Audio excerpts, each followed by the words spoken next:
दोस्तों, इस देश में आजकल बड़ी विचित्र स्थिति है। एक तरफ देश के जो बादशाह हैं, प्रधानमंत्री मोदी, वो लाव लश्कर के साथ थाईलैंड की राजधानी बैंकॉक में अलग अलग जलसों का लुत्फ ले रहे हैं और पीठ पीछे उनके इस मुल्क में संसद में कोहराम मचा है 2 दिन से।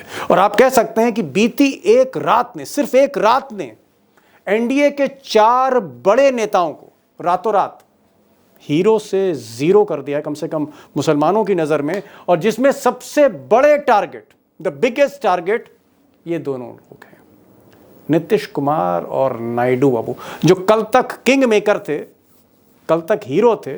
आज की तारीख में स्थिति यह है कि नीतीश कुमार की पार्टी से जितने भी मुस्लिम पदाधिकारी हैं, नेता हैं, पूर्व विधायक हैं, सांसद हैं, एक एक करके दामन छुड़ा रहे हैं। और उसमें कई तो ऐसे हैं जो बाकायदा इस्तीफा दे रहे हैं और प्रेस कॉन्फ्रेंस कर रहे हैं और ये कह रहे हैं कि नीतीश कुमार ने कहीं ना कहीं हमारे साथ धोखा किया, मुसलमानों के साथ धोखा किया। और यही स्थिति आंध्र प्रदेश में नायडू बाबू की। तमाम पदाधिकारी वहां भी खुलकर नायडू का विरोध कर रहे हैं। और अगर आप संसद देखें तो संसद में मोदी और शाह से बड़े विलेन, बड़े खलनायक विपक्ष की नजर में नीतीश हैं, नायडू हैं, चिराग पासवान हैं, जयंत चौधरी हैं। और आप कह सकते हैं कि इन चारों की छीछा लेदर हो रही है दोनों सदन में।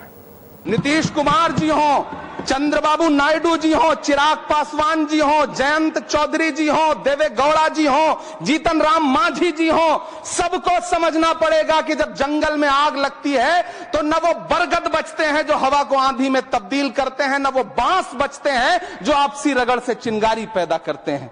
एक तरफ संसद में हंगामा है, लेकिन संसद के बाहर स्थिति और बेकाबू होती जा रही है, क्योंकि पूरे देश भर में वक्फ बिल को लेकर, ये जो संशोधन बिल था, इसको काला कानून माना जा रहा है और कहा जा रहा है कि कहीं ना कहीं मुसलमानों को एक तरह से बेइज्जत करने के लिए, उनको नीचा दिखाने के लिए सिर्फ ये कानून लाया गया है। और इसकी एक बहुत गहरी प्रतिक्रिया ना सिर्फ मुस्लिम्स में, बल्कि आप कह सकते हैं जो सेकुलर इंडिया है उसमें भी बहुत ज़्यादा इसकी प्रतिक्रिया है। मोदी जी के गुजरात में आंदोलन हो रहे हैं, अहमदाबाद में आज काफ़ी बड़े प्रोटेस्ट हुए। उधर अगर आप मुंबई देखें, महाराष्ट्र में, तो वहाँ भी जो है मुस्लिम समाज सड़कों पर था। तमिलनाडु में जगह जगह, चेन्नई में प्रोटेस्ट हुए, बंगाल में जगह जगह प्रोटेस्ट हुए, बिहार में जगह जगह प्रोटेस्ट है। और आप कह सकते हैं कि कहीं ना कहीं जो मुस्लिम समाज है इस आंदोलन को तेज कर रहा है और उसका मानना है कि अगर किसानों के काले कानून वापस हो सकते हैं तो फिर ये भी काला कानून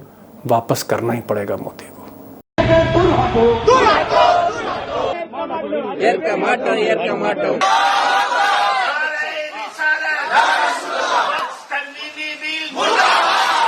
दोस्तों, असली खबर पे आता हूँ। असली खबर यह है कि गोदी मीडिया, बीजेपी की मीडिया भले ये कहे कि एक बड़ी जीत हो गई, बिल पास करा लिया लोकसभा से, मोदी जी के चाणक्य ने बहुत बड़ी जीत हासिल कर ली है, इतने विरोध के बावजूद भले ही एक परसेप्शन नैरेटिव क्रिएट किया जाए, लेकिन हकीकत यह है कि अंदर से मोदी भी हिले हुए हैं और चाणक्य भी हिले हुए हैं। चाणक्य भी हिले हुए हैं। हिले इसलिए हुए हैं क्योंकि बीजेपी को लग रहा था कि जब वोटिंग होगी लोकसभा में तो बीजेपी के पास इस वक्त 293 वोट हैं, 293 उनके सांसद हैं एनडीए के, बीजेपी 240 पर है।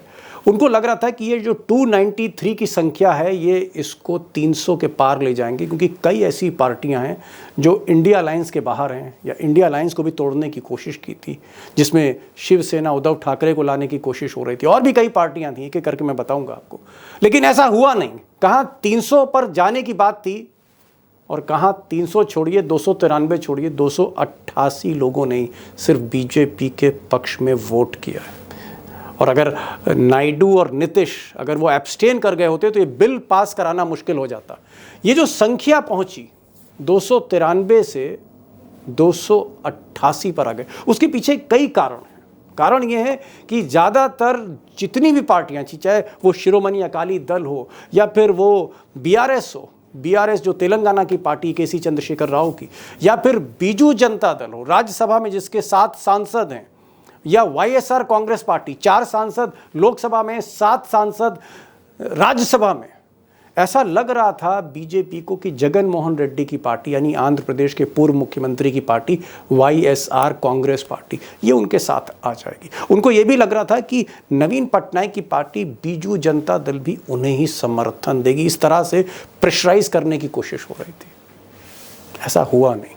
अचंभा ये हो गया कि बीआरएस जिसके 4 एमपी हैं राज्यसभा में, उसके बाद बीजू जनता दल है 7 एमपी हैं, वाईएसआर की पार्टी के 7 एमपी और भी कई छोटी पार्टियां हैं कि सारी की सारी इस बिल के विरोध में चली गई। और आप कह सकते हैं कि शाह साहब को एक बड़ा झटका लगा। कहाँ तो ख्वाब देख रहे थे 300 से ज़्यादा वोट मिलेंगे, लेकिन जब वोटिंग हुई तो 288 पे आ गए।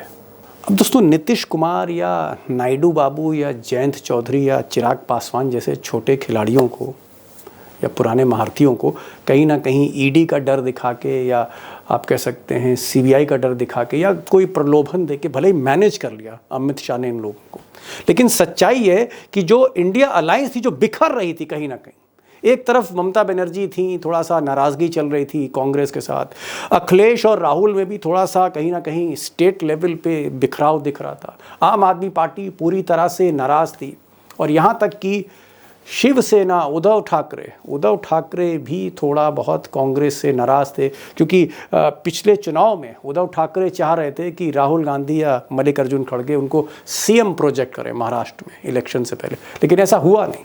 थोड़ा सा वो भी आप कह सकते हैं विड्रॉ कर लिया था उन्होंने इंडिया अलायंस से। लेकिन इस बिल ने पूरे इंडिया अलायंस को, इस बिल ने समूचे विपक्ष को एक बार फिर एक कर दिया। वो चाहे समाजवादी पार्टी हो, वो चाहे कांग्रेस हो, वो चाहे टीएमसी हो, वो चाहे आम आदमी पार्टी हो, वो चाहे शिवसेना उद्धव ठाकरे हो, या फिर वो शरद पवार की एनसीपी हो, सारी की सारी पार्टियां एकजुट हुई। और सबसे बड़ी चीज कि इनके पीछे पीछे बीआरएस भी आ गई, तेलंगाना की बड़ी पार्टी है, उसके बाद बीजू जनता दल भी आ गए, और कहीं ना कहीं वाईएसआर कांग्रेस पार्टी भी साथ दिखाई दे रही। तो विपक्ष को आप कह सकते एक नया ऑक्सीजन मिला, एक नई संजीवनी मिली है, और आने वाले समय में एक एक बिल पास कराना मुश्किल होता जाएगा मिस्टर मोदी के लिए, क्योंकि इस पूरी प्रक्रिया से डरे तो नीतीश और नायडू भी हैं, जिनके लिए सिर्फ एक रात में एक बड़ा वोट बैंक, मुस्लिम वोट बैंक उनके हाथ से निकल गया। अब दोस्तों सबसे बड़ी खबर यह है कि वक्फ बिल को लेकर आगे की स्ट्रैटेजी क्या, आगे क्या करने जा रहा है विपक्ष, क्या करने जा रहा है मुस्लिम संस्थाएं, क्या करने जा रही हैं। जैसे मुसलमानों की एपेक्स बॉडी है all India Muslim personal law board, तो पर्सनल लॉ बोर्ड उनकी रणनीति आगे क्या है। जमायते हिंद और जमायते उलमा जैसे और भी कई इस तरह के आप कह सकते हैं मुस्लिम संस्थाएं हैं जो उस पूरे आंदोलन में एकजुट हैं, एक छतरी के नीचे आ रही हैं, और तमाम धर्मगुरु हैं, तमाम बड़े बड़े दरगाह, इमाम बाड़े, मस्जिदों के आप कह सकते हैं इमाम हैं, और भी कई धर्मगुरु हैं, संस्थाएं हैं मुसलमानों की जो इस छतरी के नीचे आकर एकजुट हो रही हैं धीरे धीरे। उनकी आगे की स्ट्रैटेजी क्या होगी। अब मेरी आज all India Muslim personal law board के कुछ पदाधिकारियों से बात हुई, और भी कुछ मुस्लिम धर्मगुरुओं से बात हुई, फ़ोन पे बात हुई।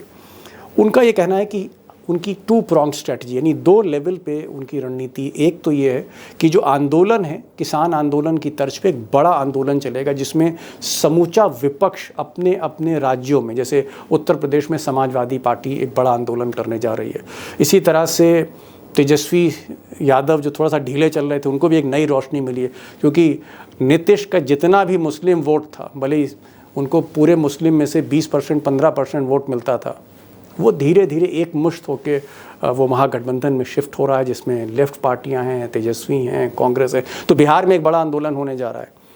बंगाल में ऑलरेडी ममता बनर्जी ने कह दिया है कि सड़क से लेकर संसद तक हम ये लड़ाई लड़ेंगे।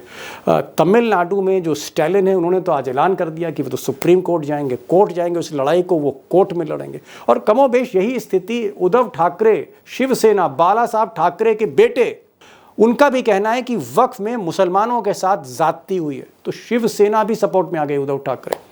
तो हर स्टेट में एक तो आंदोलन होंगे जिसके पीछे इंडिया अलायंस और तमाम पार्टियां होंगी और मुस्लिम संस्थाएं होंगी, लेकिन जो दूसरी लड़ाई है वो कोर्ट में लड़ने का इरादा। और उसमें मैं आपको कुछ टेक्निकल चीज़ें रखना चाह रहा हूँ कि संविधान के जो अनुच्छेद हैं आर्टिकल 14, आर्टिकल 25, आर्टिकल 26 और 29 जो अनुच्छेद हैं संविधान में 14, 25, 26, 29 इन चारों आर्टिकल्स को लेके अनुच्छेदों को लेकर सुप्रीम कोर्ट में चैलेंज करने जा रहे हैं। और हो सकता है कि कपिल सिब्बल हों, अभिषेक मनु सिंघवी हों, इस देश के कई बड़े वकील, उनकी सलाह मशवरा चल रहा है। और मेरी आज कुछ वकीलों से भी बात हुई, उनका कहना है कि कहीं ना कहीं एक क्लियर कट वायलेशन है, जो फ्रीडम ऑफ रिलीजन है उसका एक क्लियर कट वायलेशन है, फंडामेंटल राइट्स का जो है वायलेशन है, और एक बड़ी राहत सुप्रीम कोर्ट से मिल सकती है। और इसको लेकर जल्द ही आप कह सकते हैं कि सुप्रीम कोर्ट में इस कानून के, इस काले कानून के against all India Muslim personal law board और कई मुस्लिम संस्थाएं जाएंगे। और इसका इशारा जो है वो मुंबई के इन मौलाना साहब ने भी किया। हम इसको रिजेक्ट करते हैं और पुरजोर कानूनी एहतजाज होगा और इस मसले को सुप्रीम कोर्ट में चैलेंज किया जाएगा। अब दोस्तों एक और सवाल है जिसकी चर्चा है कि भाई नरेंद्र मोदी, प्रधानमंत्री मोदी बीजेपी की व्हिप के बावजूद सदन में, लोकसभा में दिखे क्यों नहीं? वोटिंग हो रही थी, इतनी ज़रूरी वोटिंग थी और उस वोटिंग से मोदी गायब थे, उसकी क्या वजह? मैंने कई बीजेपी के जो कवर करने वाले पत्रकार हैं उनसे बातचीत की। उनका ये कहना था कि साहब मोदी जी दरअसल उनको लगा कि एक तरफ तो सौगातें मोदी चल रही है, ईद में मिठाई बांटी जा रही है, और दूसरी तरफ मुसलमानों को नीचा दिखाने के लिए, उनको बेइज्जत करने के लिए, जलील करने के लिए ये बिल आ रहा है जिसका हर लेवल पर विरोध हो रहा है। और दूसरी तरफ जो बड़ी बात है वो ये है, जो काफ़ी लॉजिकल भी है, कि मोदी इंटरनेशनल लेवल पे जब वो कतर के बादशाह से मिलते हैं या सऊदी अरब के सुल्तान से मिलते हैं या फिर वो यूएई से, यूनाइटेड अरब एमिरेट्स में अबू धाबी हो चाहे दुबई हो, इनके बादशाहों से मिलते हैं, ओमान जाते हैं, तब गले लगाते हैं। तो इंटरनेशनल छवि जो है मुसलमानों के बीच, मिडल ईस्ट के बीच मोदी जी एक ग्रैंड इमेज रखना चाहते हैं, ग्रैंड सेकुलर इमेज।